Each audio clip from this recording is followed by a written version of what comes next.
Bonjour tout le monde. Ça va bien? Oui. Génial. Donc, bonjour et bienvenue. Je représente, mon nom est Martine Lisotte. Vous voyez mon nom en bas. Vous allez voir mon adresse courriel aussi à la fin. Vous pourrez noter, prendre mon numéro de téléphone aussi.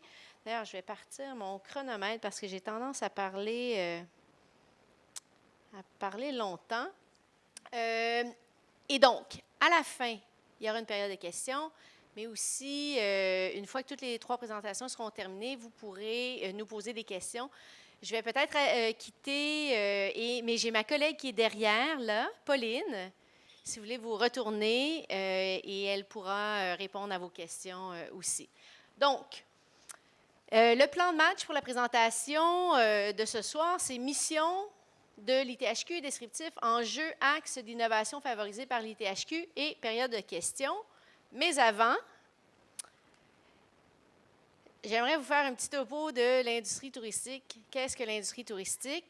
Martin en a parlé, mais c'est vraiment, vraiment important de comprendre. Parce qu'après ça, toutes les idées, nous, on peut vous parler des axes d'intervention. Puis je me suis rendu compte aussi que Martin a présenté une partie de ma présentation. Donc, je me permets de vous faire un topo en 90 secondes de qu'est-ce que l'industrie touristique. En fait, on a souvent l'impression que l'industrie touristique, c'est l'hôtellerie, la restauration, mais c'est beaucoup plus que ça. Et on a un grave problème dans l'industrie touristique, c'est de ne pas être en mesure de faire reconnaître notre industrie comme étant un secteur économique important. Or, c'est excessivement important pour un pays. Certains pays misent beaucoup sur le tourisme pour leur économie. C'est un produit d'exportation. On importe les touristes. Mais c'est considéré comme un produit d'exportation parce que, en fait, c'est l'argent qui vient de l'extérieur qui est investi au Québec ou au Canada. Ça représente, ces statistiques proviennent de l'Organisation mondiale du tourisme, qui est l'entité qui regroupe aux Nations unies, là, qui regroupe l'industrie touristique. Donc, 10 du PIB, un emploi sur 10. Ça, c'est pour l'ensemble du monde, de la planète, mais c'est à peu près la même chose ici au Québec. Là, on pourrait faire à peu près les mêmes pourcentages. Donc, un emploi sur 10, énormément d'argent des exportations mondiales, 7 des exportations mondiales et 30 des exportations des services. L'industrie touristique, ce sont des services. J'aime bien dire qu'il y a 5 secteurs dans l'industrie touristique qui sont faciles à retenir. L'hôtellerie, la restauration, les services touristiques, agences de voyage et tout ça, le transport. Quand on parle de transport, c'est transport aérien, transport par bateau, les croisières par train et tout ça, et les événements et les musées. Les événements et les attractions touristiques. Donc, ça, c'est l'ensemble de l'industrie touristique. Vous allez voir tantôt une présentation d'un musée. Donc, c'est un des éléments de l'industrie touristique. Et vous aurez aussi une présentation de Tourisme Montréal, qui est une entité fédératrice. Ils vont vous l'expliquer tantôt, mais qui fait partie aussi des services touristiques. Donc, une association je pense qu'ils sont rendus à 900 membres à Tourisme Montréal. Donc voilà. Voici le nombre d'arrivées de touristes internationaux depuis 1950 à 2030.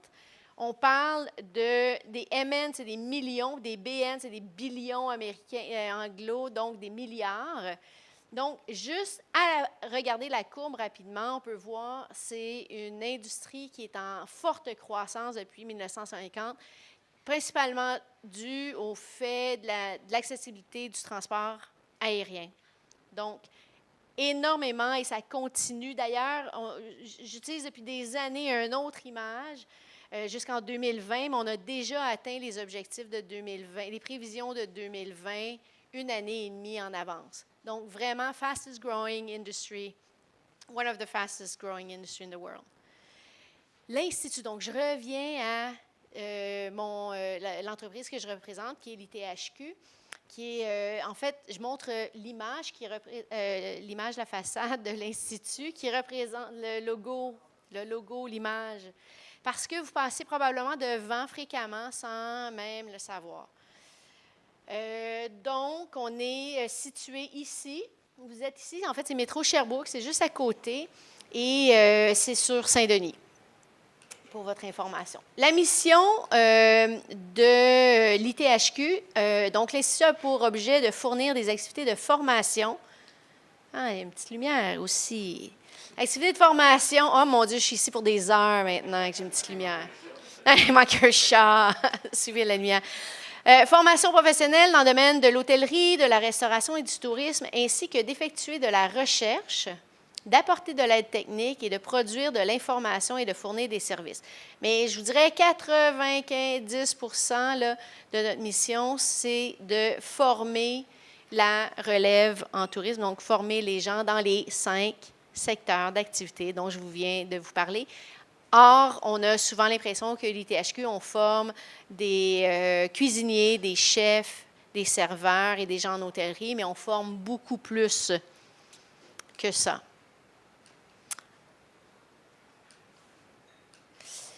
Donc, l'ITHQ existe depuis 50 ans.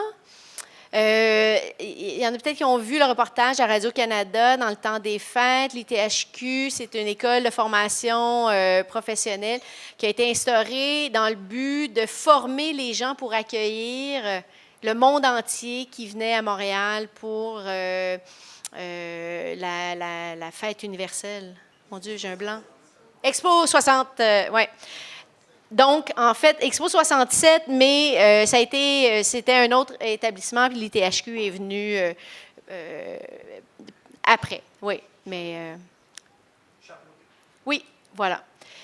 Donc, 50 ans de passion, de savoir-faire à célébrer. L'ITHQ, c'est une école avec 3 niveaux de formation.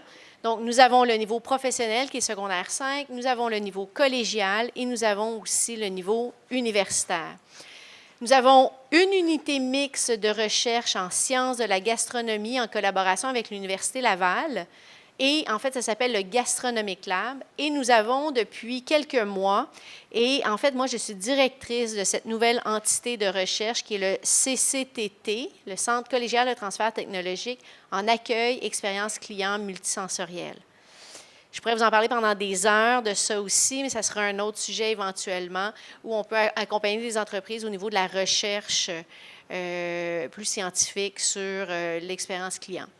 D'ailleurs, en fait, Pauline, derrière, est notre chercheur principal au Centre collégial de transfert technologique. Elle est experte dans la métronomie des sens, donc dans la mesure des sens. L'ITHQ, c'est aussi un centre d'expertise, de formation continue, donc on offre des services aux entreprises aussi. Formation en ligne, formation grand public. Nous avons un bureau des stages, un bureau des diplômés. Nous avons aussi sur place un hôtel de 42 chambres, ainsi que 2 restaurants ouverts au public. C'est vraiment pas cher. Puis c'est très bon. Au 2e étage, il y a un restaurant à l'étage Pignon-sur-Rue. Ce restaurant-là est excellent. Il est opéré par les étudiants et tout ça, mais aussi par des professionnels quand les étudiants ne sont pas en classe. Mais nous avons au 2e étage, et c'est là que ça devient beaucoup moins cher, et c'est ouvert à tous du lundi au vendredi. Donc, c'est pas très loin. Quand vous avez des réunions d'affaires, vous n'avez pas beaucoup de sous, venez à l'ITHQ. Nous avons plusieurs espaces événementiels aussi, locatifs, donc des salles pour faire des rencontres, des réunions et tout ça. Je vous ai montré tantôt cette slide-là. On est expert en notre domaine depuis 50 ans. L'ITHQ est la plus importante école de gestion hôtelière au Canada, spécialisée en tourisme, hôtellerie, restauration. Mais en fait, notre objectif, c'est de faire des formations qui répondent aux besoins de l'industrie. Aujourd'hui, on se posait la question si on vous présentait nos défis à nous, nos enjeux à nous, à l'ITHQ, ou ceux de l'industrie. Puis en bout de ligne, ce qu'on se rend compte, c'est qu'on doit présenter un petit peu les deux parce que nous avons des enjeux, mais nous devons aussi trouver des solutions pour l'industrie. Vous devez nous aider à trouver des solutions pour l'industrie et qui seront transférées aussi aux étudiants pour qu'ils soient plus adaptés ensuite dans l'industrie touristique au niveau des ressources humaines, dont nous avons une grande pénurie d'ailleurs. Donc, enjeu numéro 1, développement de la main-d'œuvre. Ça, ce sont les enjeux de l'ITHQ. Un besoin de formation de haut niveau de qualité qui répond aux besoins changeants de la société. Nous avons un contexte de pénurie de main-d'œuvre très élevé dans l'industrie touristique. On est presque en plein emploi. Souvent, les emplois dans l'industrie touristique sont les premiers à être désertés versus d'autres types d'emplois. Et alors que nous avions des listes d'attente très importantes à l'ITHQ, aujourd'hui, nos listes d'attente sont moins élevées qu'elles l'étaient avant. Donc, c'est plus facile d'avoir accès à l'enseignement, mais on a quand même des défis de recrutement. Valorisation des métiers et professions. Il y a probablement quelques Français dans la salle. En France, vous savez, par exemple, les serveurs sont... c'est une profession d'être serveur, alors qu'ici, au Québec, ce n'est pas le cas. Donc, on a vraiment un besoin de valoriser les différents métiers de l'industrie touristique. Enjeu numéro 2, les connaissances techniques, favoriser le développement de la recherche et de l'innovation, permettre aux professeurs aussi de connaître et d'utiliser les outils technologiques et les équipements les plus récents dans l'industrie, donc les meilleures pratiques. Pour nous, c'est un défi, oui, pour l'industrie, mais c'est aussi un défi au niveau de nos enseignants et de nos étudiants. Donc, c'est important pour nous de trouver des solutions à ces enjeux-là. Et permettre aux professeurs de mieux comprendre les changements exercés en matière de méthode de travail des entreprises. Je vous en ai parlé tantôt, il y a 5 secteurs, c'est très, très, très, très large, l'industrie touristique, et c'est très difficile, j'ai enseigné moi-même pendant plusieurs années, c'est très difficile de se garder à jour sur tout ce qui se passe dans tous les secteurs. Donc, si vous trouvez des outils pour nous aider de ce côté-là, ce serait bien apprécié. Sinon, nous avons un enjeu aussi de travailler sur l'ensemble du territoire du Québec. Nous sommes en train de faire des partenariats avec des cégeps et de la formation à distance. Par exemple, avec des cégeps plutôt éloignés où les étudiants font 1 ou 2 sessions dans leur cégep. Ils viennent passer une session ou 2 à Montréal, à l'ITHQ, dans nos installations. De cuisine, de restaurant et tout ça, et ils retournent ensuite poursuivre leur formation à distance. Des partenariats internationaux au niveau de la collaboration et de la participation à des événements pour nos étudiants, faire des événements à l'international, des compétitions et tout ça. Et des stages aussi, on encourage, en fait, je pense qu'on force même nos étudiants à faire des stages à l'international. Ça fait partie de toute façon, c'est la première chose qu'ils veulent faire quand ils arrivent à l'école, c'est de partir en stage à l'international.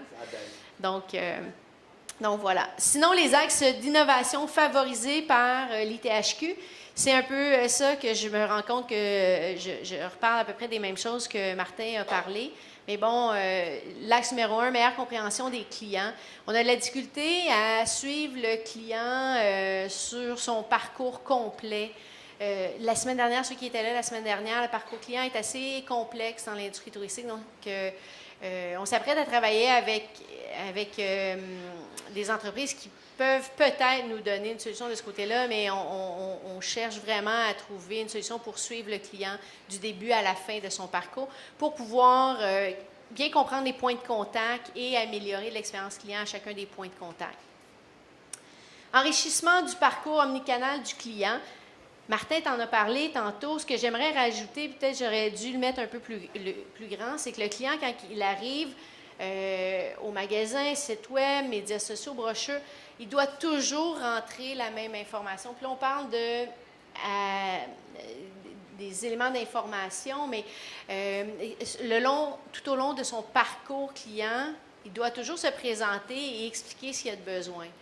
Or, on rêve d'avoir une façon que l'information du client suit le client. Donc, en rentrant à l'hôtel, il n'y a pas besoin de donner toute son information au musée après pour son voyage, sa petite croisière, par exemple. Donc, de trouver une façon que l'information puisse suivre le client et qu'il puisse donner l'information, parce qu'on a plein de systèmes informatiques qui ne sont pas compatibles, qui ne se parlent pas. Donc, très complexe de ce côté-là. Nouveaux produits pour augmenter la durée et dépenses de séjour. On n'est pas très lucratif en général dans notre industrie. On n'a pas tendance à aller chercher le maximum du potentiel. Donc, trouver des façons de nous aider à mieux comprendre le client pour pouvoir lui offrir la valeur ajoutée ou l'upgrade qui peut être intéressant ou d'intérêt pour lui.